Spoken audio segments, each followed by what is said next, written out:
Okey, Irfan, saya nak saya. memetik sedikit kata-kata daripada Yang Amat Berhormat Perdana Menteri Datuk Seri Anwar Ibrahim sewaktu Festival Budaya Putrajaya 2023 baru-baru ini.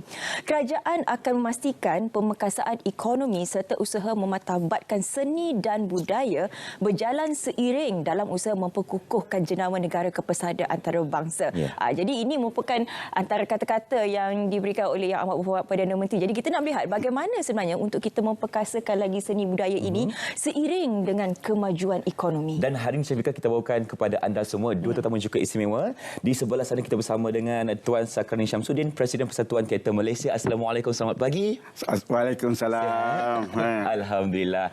Dan di sebelahnya pula kita bersama dengan Tuan Khairul Azhar Mokhtar, Pengarah Artistik Nyala Dance Theatre. Assalamualaikum. Waalaikumsalam. Selamat pagi Syafiqah. Selamat pagi. Sama-sama. Apa khabar hari ini? Bagus. Okey. Sihat, Baik. Baik, Alhamdulillah.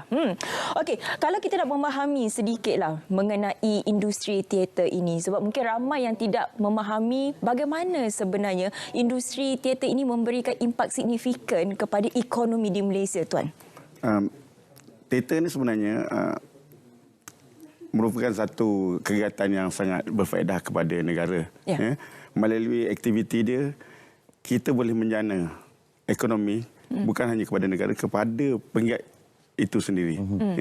Melalui aktiviti berteater ini, semua yang terlibat, termasuklah penonton ataupun pengkarya itu, masing-masing akan mendapat limpahan daripada penjanaan yang diberikan dalam mengadakan produksi. Kami ni seperti artis, penglibatan artis, tenaga produksi dan juga penonton yang hadir dalam menyaksikan persembahan, mereka akan datang dengan menggunakan kenderaan atau menggunakan perkhidmatan awam. Dan juga mereka akan menjamu selera di mana saja, membayar tol, membayar parking. Secara tidak langsung, kegiatan itu menyumbang kepada pergerakan ekonomi negara. Betul. Kan? Bukan hanya melihat kepada kerja-kerja di atas pentas saja. Bukan persembahan saja. Ya, dia menyeluruh. Itu sebenarnya yang perlulah masyarakat di luar tahu bahawa teater ini bukan hanya semata-mata berlakon dan beraksi di atas pentas. Tetapi ia sangat penting kepada sebuah negara untuk sama-sama membangunkan ekonomi. Betul. Okey. Dan kalau kita tanya kepada Tuan Khairul sendiri, dalam melihat kepada aktiviti kesenian dalam negara kita ini, bagaimana ia dapat membantu untuk memudayakan bangsa Malaysia? Okey, mungkin Encik Sakrani ialah aktivis dan Presiden Persatuan Teater. Saya pula mewakili penggiat dan aktivis dalam lapangan tari. So jadi tari sendiri, kalau baru-baru ni Ifan sendiri datang, 2 minggu lepas saya mau mengadakan konsert Festival Zapin Muar. Itu berkenaan dengan seni tari tradisi. Tradisi, budaya, kebudayaan. Kita cakap budaya apa? Budaya adalah lifestyle. Apa yang kita amalkan. Tradisi adalah suatu bentuk warisan yang kita warisi daripada generasi sebelum. So tradisi dan budaya adalah dua cabang yang boleh menjadi medium mempromosikan kesenian dan kebudayaan negara. So jadi macam contoh baru ni kita buat Festival Zapin Muar tu, kita mempopularkan, mengangkat tradisi ataupun budaya di kampung kepada persembahan pentas. Dan kita dapat respon dan penonton-penonton daripada Singapura, daripada Indonesia, daripada Ukraine, ada datang daripada Russia. Mungkin kebetulan bercuti di Malaysia, tapi secara tak langsung mereka terlibat dan berminat untuk melihat apa yang berlaku, apa perkembangan seni tari tradisi yang sekarang aktif di Malaysia. Dan kita tak boleh kata tidak kalau kita tahu bila ada urusan-urusan promosi hal-hal negara, keluar negara, apa benda yang dibawa dulu ialah seni persembahan. Baik tari, baik teater ataupun puisi, kerana cabang seni dan budaya adalah elemen yang paling mudah dan dekat untuk kita promosikan sesebuah negara. Jadi seni, kesenian, tradisi ataupun apa-apa cabang seni sebagai satu medium untuk menjana pendapatan negara itu adalah sangat relevan dan sangat penting. Dan saya mengucapkan ribuan terima kasih banyaklah, terutama kepada MOTAC, kepada JKKN dan juga kepada Perdana Menteri kita sendiri kerana menambah menambah bantuan dana kepada penggiat-penggiat tari teater, kerana kita banyak seniman-seniman yang hebat-hebat, yang bagus-bagus. Setuju. Tetapi mungkin ada beberapa masalah seperti kekangan ekonomi, kekangan dana untuk kita bergerak. Dan uniknya Malaysia kerana kita ada sokongan kerajaan sepenuhnya membantu dari segi menghidupkanlah aktivis macam kami ni. Saya mengambil kembali mengenai promosi itu. Bukan sahaja promosi yang penting tetapi penjenamaan juga satu elemen ataupun perkara yang perlu dititik beratkan untuk kita bersaing dengan seni budaya yang lain di luar sana. Jadi untuk seni budaya di Malaysia ini, di mana kekuatannya, di mana keunikan penjenamaannya? Mungkin Tuan. Ya, kita ni beruntung di Malaysia ni, kita masyarakat Malaysia ini pelbagai kaum. Ya, mempunyai cara dan adat istiadat masing-masing. Ya, cara kebudayaan masing-masing. Ya. Ya, cara kehidupan masyarakat masing-masing. Jadi untuk mengangkat jati diri sebuah negara itu, kita mesti berteraskan kepada masyarakat yang mendiami di negara kita. Dari situlah dapat kita menunjukkan bahawa negara kita ini kaya dengan budaya yang perlu ditonjolkan ke seluruh dunia. Bahkan juga kita perlu mengangkat dia sebagai satu warisan supaya tidak hilang begitu saja. Ya? Jadi melalui penjanaan yang Yang Berhormat Perdana Menteri maklumkan baru-baru ini, memerlukan satu rangsangan yang sangat baik kepada penggiat seni seperti kami, teater, tari dan juga bukan hanya kepada seni persembahan, kepada aktiviti-aktiviti kemasyarakatan kepada masyarakat di Malaysia.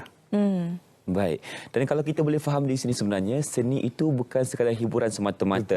Ianya adalah untuk meningkatkan lagi dari segi ciri-ciri kebudayaan negara kita dan meningkatkan ekonomi negara. Jadi sebagai seorang aktivis dan penggiat seni, apa lagi antara visi yang Tuan Khairul boleh bawakan kepada seni dan budaya Malaysia? Okey, cabang lapangan seni ni kalau kita macam Ipan cakap tadi, dia mungkin boleh jadi sebagai satu cabang persembahan. Kalau dilihat Ifan sebagai penonton, saya sebagai koreografer ataupun ada penari-penari membuat persembahan. Itu kalau kita lihat secara luaran. Tetapi tari atau teater ini juga kami gerakkan sebagai medium pendidikan, sebagai medium kesedaran, sebagai suatu bentuk rangsangan minda. Macam contoh kita mendidik teater, Encik Sakrani mendidik tari di kalangan anak-anak sekolah, itu merangsang minda dan pemikiran. Anak-anak di sekolah, bila kita mendidik dia seawal darjah 2 atau darjah 3 bermula dengan mungkin basic dalam teater kanak-kanak ataupun tari dalam kanak-kanak, saya mengajar tari.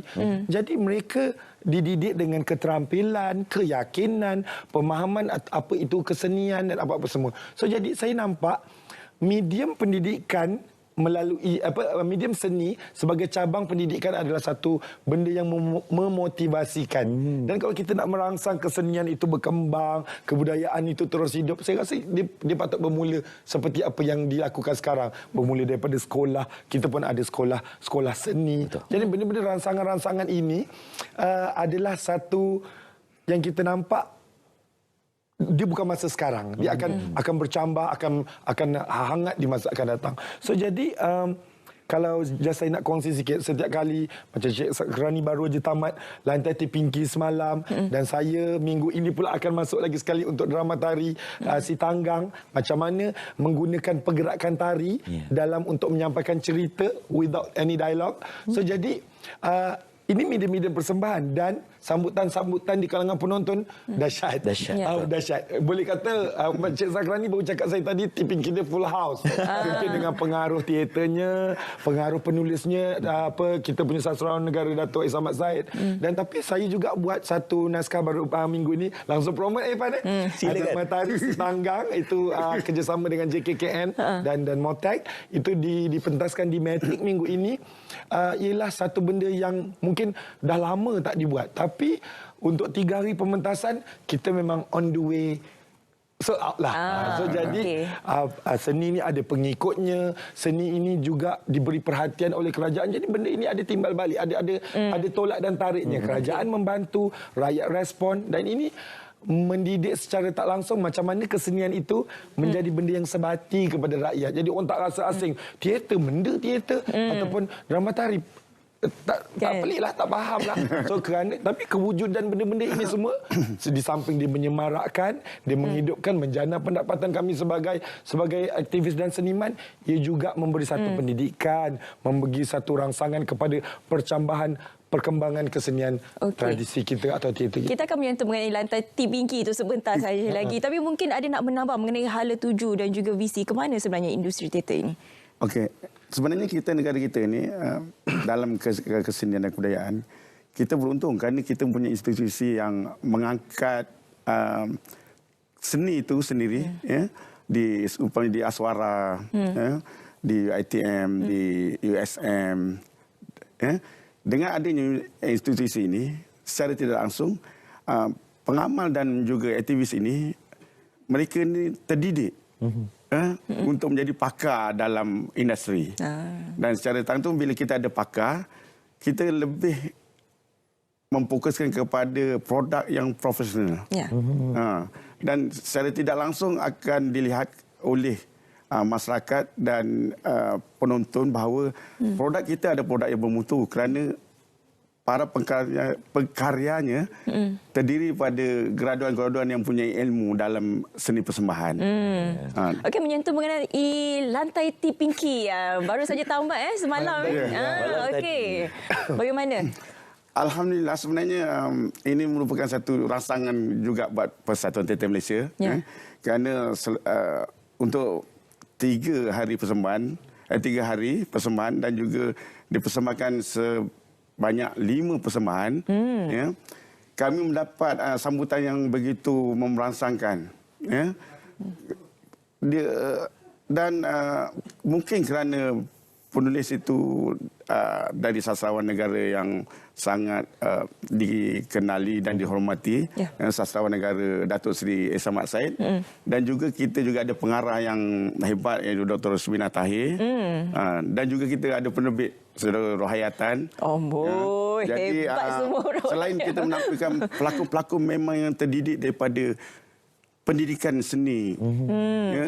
Jadi produk yang dilahirkan itu merangsang kepada masyarakat untuk melihat sendiri bahawa produksi ini memang produksi yang bermutu, yang mempunyai wawasan untuk diteruskan pada masa akan datang. Baik. Jadi dua figura ini merupakan bukti bahawasanya martabat bangsa kita, budaya kita diangkat hingga ke pesada dunia sebenarnya. Betul. Jadi untuk belanjawan yang akan dibentangkan tidak lama lagi, seperti mana yang awak bawa, Datuk Seri Anwar Ibrahim dah pun menjanjikan sebenarnya. Betul tak? Dah pun menjanjikan ada sebenarnya inisiatif-inisiatif tertentu khusus untuk bidang seni dan kebudayaan ini. Terima kasih sekali lagi kita ucapkan kepada Tuan Sakrani Syamsuddin, Presiden Persatuan Teater Malaysia, dan juga Tuan Khairul Azhar Mukhtar, pengarah artistik Nyala Dance Teater, kerana sudi bersama dengan kita hari ini. Jadi kita sama-sama menunggu belanjawan 2024 bagaimana untuk industri Tapi yang teater. terdekat nanti kita pergi metik dulu. Metik dulu yang ini Pementasan teater di sana. Kami juga ada satu lagi persembahan iaitu Randai. Randai. Kanak-kanak di Dewan Bahasa juga. Okey. InsyaAllah kita jumpalah untuk minggu ini juga. Minggu ini juga kita memeriahkan lagi suasana di sana. Okey, terima kasih semua tetamu kita.